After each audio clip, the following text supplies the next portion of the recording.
Hi, welcome to Detours Understanding Acquired Brain Injury. And with us, we have our returning regular, Emily, and we're going to talk a little bit about something. Well, yes, this definitely falls within our purview, but I want to give a warning first. Please, we're going to be talking about psychopharmacology medications and how they affect us and different things. If you have any problems, questions, anything about medication, see your PCP, your physician, your neurologist.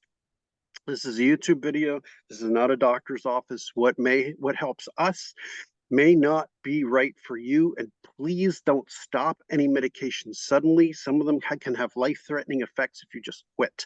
Also, keep in mind that some natural medications or other preparations, things you use may have antagonistic, that is, may work against medications that you're taking. So please consult a physician, an MDDO or a nurse practitioner PA, prescriber, before you start or stop any medications that you are taking.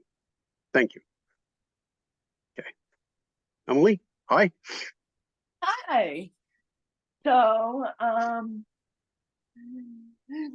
let's see. Today, I just wanted to discuss how my medications affect me personally. This isn't going to be for like everybody, but I have found a cocktail of medications that do work for me personally, and I actually had to go without one of them for 12 days and realized that it has much more of an effect on me than it did prior my Mhm. acquired injury, because I've been on these meds, some of them for a while, some of them Great. they do in the hospital. Um, so can well, like if you don't mind sharing, like what are some of the things you currently take? So I am on Lexapro, Okay, um, Lexapro. I'm on Clonopin, Hmm. I'm on Doxepin, Hmm. and Bictol as far as mental health type meds go. Um, and finally we found a cocktail that works for me. It's taken a lot of time for the doctors to find the exact right pieces to put the puzzle together, basically. Hmm. So it's been a little bit of a process, but it seems to be helping. And the Doxepin is actually a dual acting thing. They are using it as a prophylactic for my headaches and then Hmm. also sleep. Right, That's a newer one. They put me on that one in September, and it's been a pretty vital of right. my medication list. For me, I've taken a lot of the same stuff for years and years. I don't mind sharing, it's like many different things because I've had different effects. And for me, I've had to I take topiramate as an anticonvulsant, because I do have a history of seizures, and it's the only one, Topamax. It's the only one that really works. For me, I've been on all kinds of ones, and I suspect it has mood stabilizing effects too for me, but that's a positive benefit. That's all. But it is anticonvulsant, and I've always suspected I have um, uh, just absent seizures. I do at some point want to talk about seizures specifically because a lot of us have seizures, and I'm not just talking about the generalized seizures, which is the modern term for the old tonic-clonic stuff, the where you fall to the ground shaking. But there are a lot of different kinds of seizures. Some that involve behaviors where there's a lack of awareness, where and you don't even have to lose consciousness to have a seizure. You can have non-epileptic type seizures, strange behaviors, dissociations, all kinds of other things where it's like something weird is going on. You may feel out of your body or confused for a moment, a sudden change in vital signs, or something else bizarre. You may have GI or neurological, ophthalmological, or auditory seizures. So it's just a deep and complex topic. So I'm going to table that for now, but I do use topiramate. I use Lexapro as my antidepressant. My previous one just quit working, and that's something to be aware of. I use beta blocker both for my blood pressure as well as taking prazosin for nightmares. I have a lot of PTSD from my work, as working as an emergency trauma nurse as well as an EMS provider for 30 years. And so I do use a lot of meds for mental health, and this is common with acquired brain injury. A lot of people say, no, never use meds for. No, our brains are different after traumatic brain injury. We lose a lot of neurons.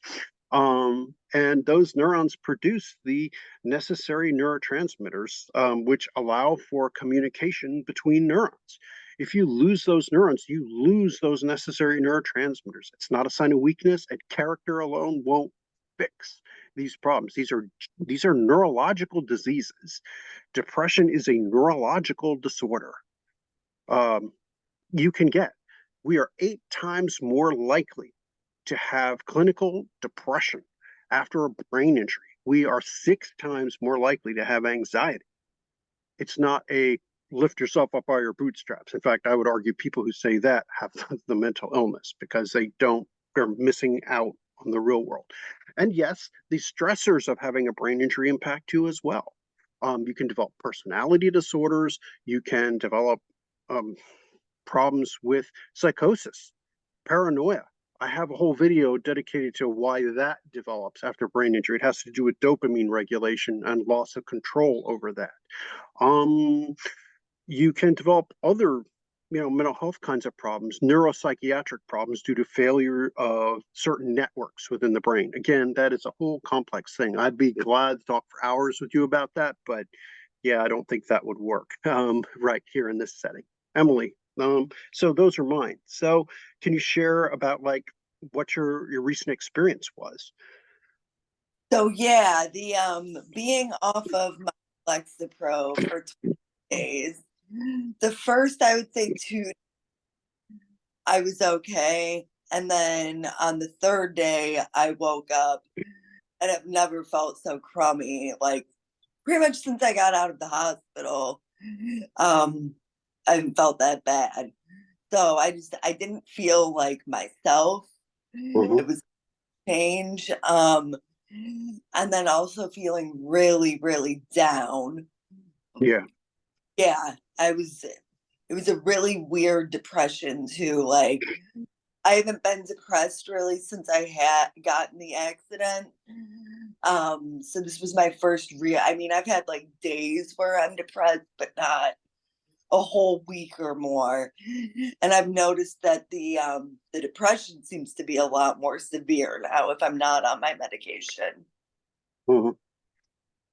And part of the reason why is the mechanics, at least part of what we believe happens. Now, serotonin is a neurotransmitter that, it's like we study along with norepinephrine. Serotonin and dopamine are connected.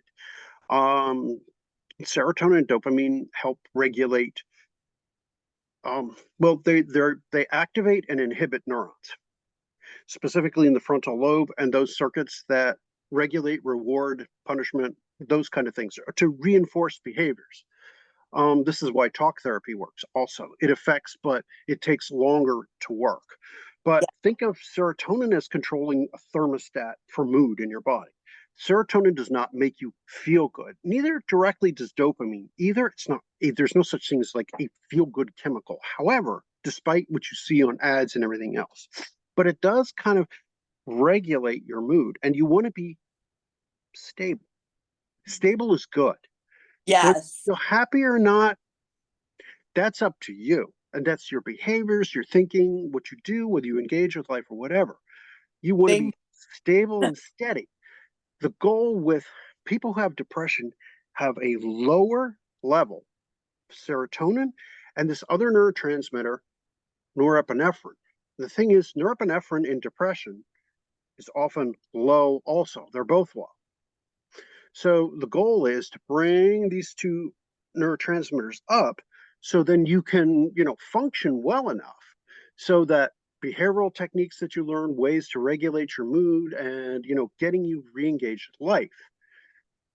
If you don't take it, obviously, then you go back down to the lower level. So you're kind of squeezing the neurons to get their serotonin and neuron out because they're not functioning right with a brain injury. You either lose a large number of them and so aren't secreting the amounts you should. So the ones that are still there need to be squeezed a little more, which is where side effects come from. I mean, you kind of deplete your store more quickly.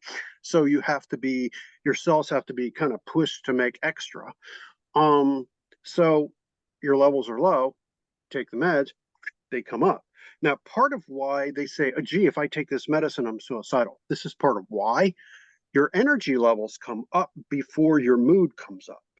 And this is why there's a black box warning on some of these meds, because your energy levels rise, but your mood is still low. So you've got the energy to enact your bad thoughts. Eventually, serotonin, which takes longer to make and which is more targeted in its functioning, takes longer. Norepinephrine, you can produce that fast. So your energy levels come up, but your mood takes a much longer to rise. And eventually it does. And it's not that your mood will be happy, like I said, but will be stable enough that you can function. And this is one of the reasons why SSRIs are necessary, but they're overused. And we're starting to see like more serotonin syndrome and everything else. We can talk about that much later. But which is one of those adverse effects. If used right, if prescribed well, it really can help a lot of us who have depression from our brain injuries. And many of us who have brain injuries also have a previous psychiatric history. Now, I didn't have depression or anything like that before I was hurt, but I did have quite a bit of anxiety. I was very driven and so, yeah, that interacts with that. And a lot of people who are professionals with brain injuries, a lot of them really dealt with anxiety. And relating to Kate's video, where we talk about the benefits of brain injury, where actually it's relaxed us quite a bit. I mean, you talked about that too, where you said you're much more relaxed after your brain injury. So there can be something you gain out of it, even if there's a little bit of a silver lining in all those dark clouds. But happier, more relaxed, less stressed about every little thing. So you have gained something. Yeah, absolutely. Yeah, I feel like my mental health actually now It's is better. better than it was prior. So Yeah. You're a very upbeat and kind of outgoing person. Yeah, you still will struggle with a chemically based depression, but there's something you can do about it. Pretty straightforward, actually. This is where the medication is useful for a depletion, a chemical depletion based depression, which is defined neurologically. That you don't hear much about that from the psychiatric side, but you do from the neuropsychiatric side, the neuropsychologists and the neurologists. And we can fix that with the right medication and with learning coping skills. And, yeah, it's like, again, then unfortunately, during the COVID epidemic, we kind of were stuck inside. Fortunately, you've got the opportunity, again, referring back to the Renaissance fair thing and like getting involved with your daughter, going outside. Seasonal affective depression is one of those things that is chemically based too. And we're vulnerable to that. We don't sleep right. Our sleep schedules tend to be screwed up. I go to sleep much earlier than I ever used to before. Now I'm an old guy, but everything's like messed up with my sleeping and neurofatigue and all that other junk. Yeah. So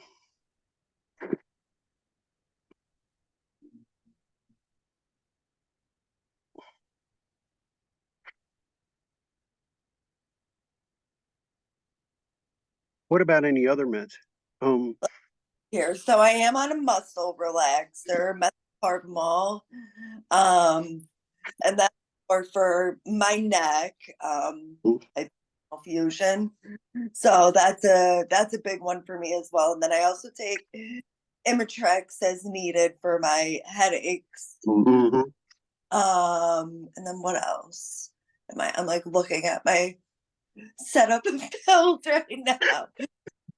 The whole little Oh yeah. I think that's pretty much. Oh, and I take Urabel for a bladder issue. Okay. So, but that's pretty much it as far as meds Right. go. Now, I use Maxell for migraines. A lot of us have serious headache issues, and the muscle relaxers, you can have both the migraines and the craniocervical headaches too, which are a real pain in the butt. Yes. Um, so yeah, and that's really disabling for a lot of us. We can be offline for like days and days, even weeks if it's like so that's something else. A lot of these meds, and yeah, bladder dysregulation, bowel dysregulation from the head injuries, all that stuff. Every system is impacted. So yeah, there are a lot of people who are like, "Oh, I won't take meds," but it's like, honestly, if done right, if done right, it can make your life better. But you need to A, find somebody who knows what they're doing, and B, expect that it takes time to fine tune. So it takes some patience. So, you need somebody who can help you as your support system and, like write down, keep track of like if there are side effects, keep track. Um, and keep track of what is a clinical side effect from the meds and maybe what is affected by your emotions. If you're angry that you got to take meds, sometimes some of those effects are psychological. And it's not a sign of weakness or whatever if you need to take meds or if you have some psychological effects from that. But you have to be honest. And honesty is one of those things sometimes we as humans in general have a problem with. But it's like maybe because you really don't want to take something, you have psychosomatic effects, ones that are based on emotion, anger that from your brain injury. So also getting therapy while well throughout your entire course. I mean, I I see a psychologist, for therapy, to just process the PTSD from the traumas from my brain injuries, as well as day to day angers and frustrations. Meds alone are not the cure for this. Um, Nope. you need to work through a lot of issues. I mean, what happened is a terrible thing. Even if you do find you've gained some stuff, Yeah. it's like you still have to process a lot of it. It may have, I guarantee if it's bad enough that you're watching here, that yeah, you have things to work through, and it's okay to work through stuff. It's okay to see a site. We Yep. need to get rid of those very old-fashioned ideas. Um, a lot of those people who would have said dust it off. Many of them probably had brain injury too, and are unaware of what happened to them. I had a professor when I was studying neuropsych who said he thinks everybody probably has some degree of brain injury. It's whether it can be detected or not. I'm beginning to think he's probably right. Um, 3.45 million 2 years ago car accidents and people with concussions or more serious than that injuries on the road 2 years ago, that year only. And that's That's just car accident. yeah, that's just car accidents. I mean, yeah, bumping your head, all that stuff. It's Falls are the number one cause of brain injuries, whether from a height or whether, just tripping over your own feet. yeah, And it's not just the elderly, it's all age ranges. We're just now finally able to detect these injuries. Um, they're subtle. And so what would happen is like 2, 3 weeks, a month later, you're like getting more forgetful or confused, or you're like at work, it's like, I just can't focus anymore. Maybe it's just because I'm getting old, or maybe it's just because I'm bored or whatever, or, just find yourself staring at TV kind of blankly and not making the connection between your accident or the fall, or you fell off the roof, whacked your head. And a lot of the jobs were outdoors or whatever, where it was okay to be a little bit airheaded.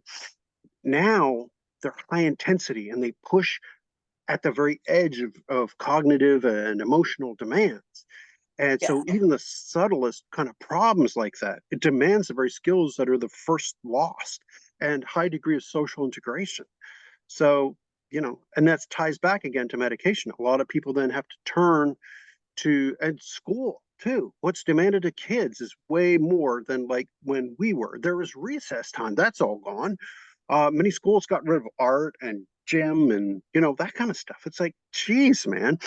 Um, this is why there's been a spike in the prescription of ADD, ADHD medications. And now they said it's the number of adults who are taking it for dysexecutive syndrome. They're recognizing that they cannot function at work for some reason. Well, I can tell you one of the some reasons are finally recognizing the severity of the problem. Yeah. And then COVID, we're going to see a huge spike from COVID too, because 1 in 10 have permanent brain injury from COVID that they've caught.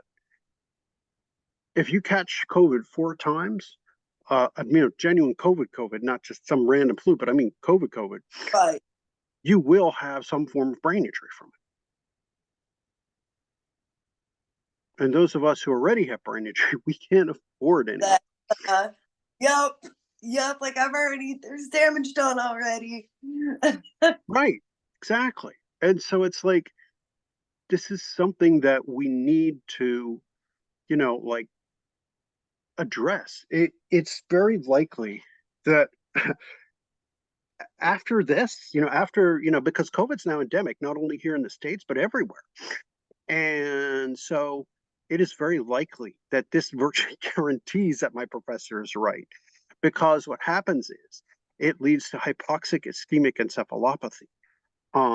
And if you've gotten it 4 times, with that virtual guarantee on it, we're going to see a rise, first of all, in chronic fatigue syndrome, which is an echo of the past. Those of you who remember CFS, or the yuppie flu, as they called it back then, I remember that.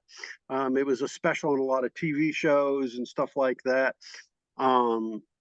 And basically, what that is brain fog, what we call brain fog today. But a magnified version of neurofatigue. And that comes from neural destruction from lack of oxygen. If you check out this video that I made about hypoxic encephalopathy, HIE, talk about the effects and dysexecutive syndrome, memory loss, neurofatigue being some of the leading symptoms. Yes. Definitely. Yeah. Yeah. I was talking to my wife earlier about neurofatigue, and it's just one of those things that is really, like, and so it's a matter of learning, like to accept that, medication is helpful. It's just to understand it's not ever going to be a panacea. There's no magic buttons, but it's like a pair of glasses. You wear glasses, I wear glasses. Do they make my vision perfect again? No, they don't, but they help me see Yeah. as I should. And, it's like I wear the glasses, when I need to see far when I'm driving or whatever else. And they also serve as a secondary advantage to protect my eyes. When I was working in the ED, they kept a lot of nasty stuff out of my eyes. I got to tell you. So there are secondary benefits too. And they also make an ugly face look at least a little better. But that's how I want you to think about medication. To realize that it is like glasses. It won't fix the problem. It won't make things all right or fine, but it definitely can help. Yes. Improve things. Could you muddle by without it? Maybe a little bit, but eventually you realize that life's a lot better if you do what's prescribed. Would there be alternatives? Could you go around carrying a magnifying glass, i.e., some home remedy or whatever? Maybe. Yep. Maybe. But it just it doesn't work as well as something that is made for that purpose. And that's one of the things when I see a lot of people talk about, like, you should take this natural plant or whatever. Yeah, cyanide's natural too. So there's no magic. And that leads to another video I want to make with Kate about understanding, the more like some of the other things that are, out there, some of the more natural approaches and things, and understanding good science, bad science, and what is helpful and what is harmful. But really, the advantage of human made medication in a lab is that all those factors are controlled for. Now, side effects, sure. Yeah, and that's part of judging what works and what doesn't. But you need to use good judgment, and this is where having the help of other folks, your doctor. I mean, what is a physician but a biochemist? They are an applied biochemist. They're trained in biochemistry. That's what pharmacology is. Yeah. A physician, a nurse practitioner, whatever, and they often work with other specialists who are experts in certain diseases and things, which is what a clinical neuropsychologist does. They are an expert in diseases of the brain. So they'll often work, you know, together to help you. That's my background, is like why I know what I know, both as a nurse as well as a clinical neuropsych, 2 semesters short of that before I got hurt. But my background is in diseases of the brain, specifically traumatic brain injury, which is like my focus area. Um, so, working together to help you find the best solution for the problem. And then there are rehab experts and other things like that. But medication is definitely one of those tools out there, especially the mental health meds, the antidepressants, the antipsychotics. And that's another thing is like, despite the labels, really what they are is they're synthetic analogs of natural neurotransmitters, or they block the absorption of.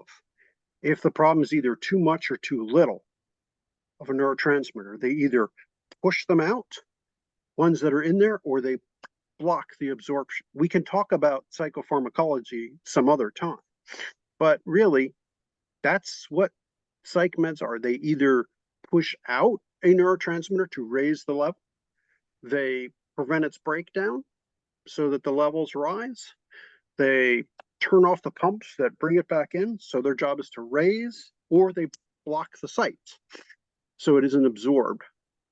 So they raise or lower the levels of neurotransmitters. That's it. They raise or lower the levels of neurotransmitters. And natural remedies, most of the artificial versions are synthetic animal or plant products that did the same, just magnified to a greater extent. That's it. They raise or lower the neurotransmitters, and they are analogs of natural or artificial things that exist out there without numerous other things mixed with them. Hmm? What'd you say? Sorry. Just because they're called an antidepressant doesn't mean you're like completely off your rocker. Right, right. No, and that's the other thing is, just because I wear glasses doesn't make me, like blind or whatever. Right. It doesn't mean my vision is bad. Um, I wear glasses so that I may see better. If you saw Remo Williams, that clip, I wear glasses so that I may see better. I take antidepressants and I take mental health meds so that I may think and feel better. Yes. That is 100. important. That is important to understand. And I worry, it's like the stigma. It's bad enough that I, as survivors of brain injury, face the stigma of our brain injuries. But the meds that we use, I wear glasses so that I may see better. I take my medications so that I may think and feel better. Yes. If you take Tylenol or ibuprofen, you take those medicines so that you feel better, Yes. not because there's some inherent weakness. You wouldn't say something like that to a person who is taking medications, even for seizures, like I do. Now, I'll tough it out. Seizure doesn't matter to me. I don't care if I have a seizure behind the wheel. Heck with everybody else. I'm too tough for that. Bullshit. Yeah. Or if you take medications against infection. Bacterial pneumonia don't scare me. I don't care if I'm too tough to die. Right. There's a reason pneumonia is called the old man's friend. It is kind of a peaceful way to check out. I won't deny you that, but yeah, I don't know too many, young folks who are that enthusiastic about checking out that way. So I will again repeat, your Yeah. medication is there as a help. And if you're Yep. wise, you But won't allow that to stand in your way. What?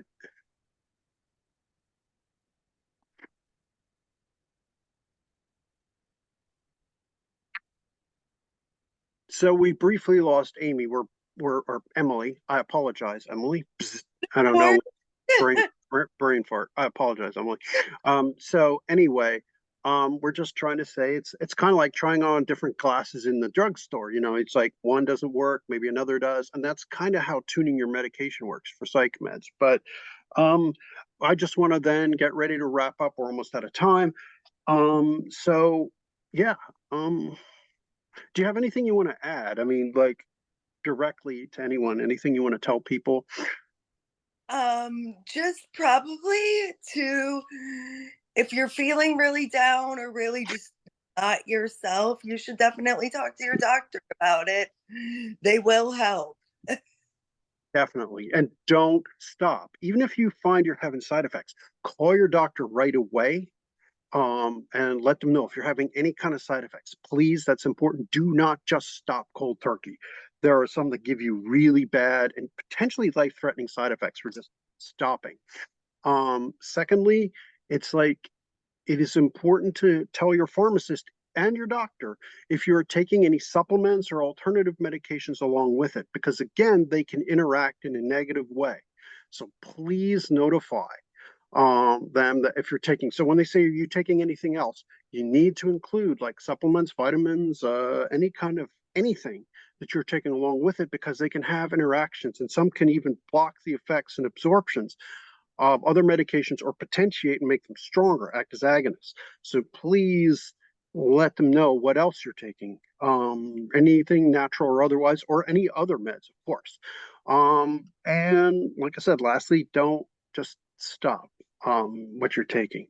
Remember, this is a YouTube program. This is not your doctor's office. So please consult your physician, your nurse practitioner, your PA, anyone who's prescribing for you. And if you have problems getting hold of your medications, you can always go to urgent care or the emergency department. They will see you even if you've missed a few appointments or something like that. They will see you, and in an emergency, go there. You are not without recourse. Um, that's all really else I would have to add. And so I say to you, please, if you have questions, comments, anything, please put it below.